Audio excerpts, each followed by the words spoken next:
Janganlah aku disebut pahlawan hanya karena aku membunuh seorang pengkhianat dan juga serdadu musuh.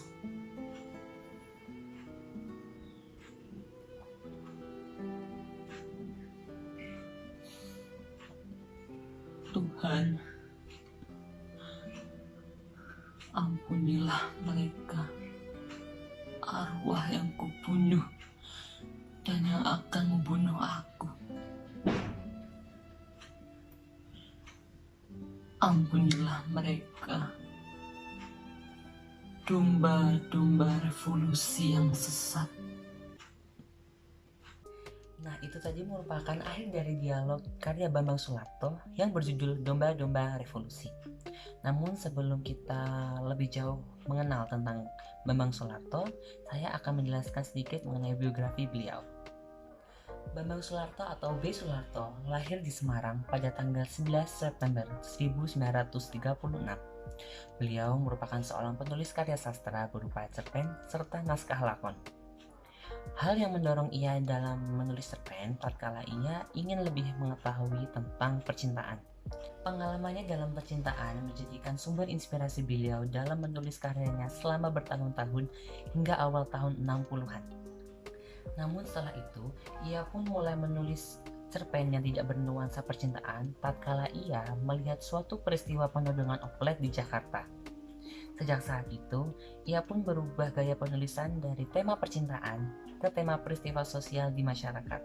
Beliau memandang peristiwa-peristiwa kecil yang beliau lihat sebagai suatu sketsa kehidupan. Lalu selanjutnya, untuk teknik penulisan yang beliau gunakan, beliau menggunakan gaya penulisan gaya sketsa. Menurut beliau, gaya penulisan sketsa tidak menuntut penulisnya untuk menuliskan akhir dari ceritanya seperti dalam huruf alfabet. Tokoh inspirasinya dalam menuliskan gaya sketsa tersebut adalah penulis dari Normandia yang bernama Guy de Maupassant. Selanjutnya, memasuki awal tahun 60-an, beliau ingin menuliskan sebuah lakon yang mana pada saat itu ia memimpin sebuah grup teater yang bernama Gaya Dinamika di Semarang.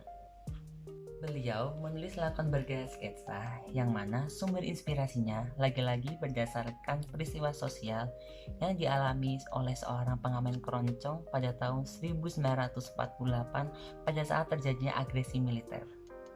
Naskah lakon yang beliau garap selama 1 bulan lebih itu beliau beri nama Domba-Domba Revolusi. Naskah yang telah rampung tersebut akhirnya beliau kirim ke majalah sastra. Selanjutnya, beruntungnya ia, akhirnya naskah yang ia kirim tersebut mendapatkan penghargaan sebagai naskah terbaik. Dan akhirnya naskah tersebut pun dipentaskan di berbagai tempat di Indonesia. Namun sayangnya ada sederet kelompok yang mengecap beliau sebagai seorang kontrarevolusi atau yang pada saat itu dicap sebagai seorang pengkhianat. Karena beliau mengangkat tema yang sangat riskan sekali pada saat itu yang dimana kelompok mereka seperti ditelanjangi, seperti itu. Walaupun beliau sering dicap sebagai kontrarevolusi, namun beliau tetap semangat untuk menuliskan berbagai karya sastranya. Dan beliau pun sering menerima penghargaan dari karya sastra tersebut. Dan dapat disimpulkan di sini bahwa proses kreatif beliau dalam menuliskan karya sastranya berawal dari percintaan lalu beralih ke penulisan yang berlatar peristiwa sosial yang beliau lihat dalam kehidupan sehari-hari. Demikianlah biografi Bambang Sularto yang dapat saya sampaikan. Mohon maaf apabila ada kesalahan informasi atau kesalahan kata. Saya akhiri. Wassalamualaikum warahmatullahi wabarakatuh.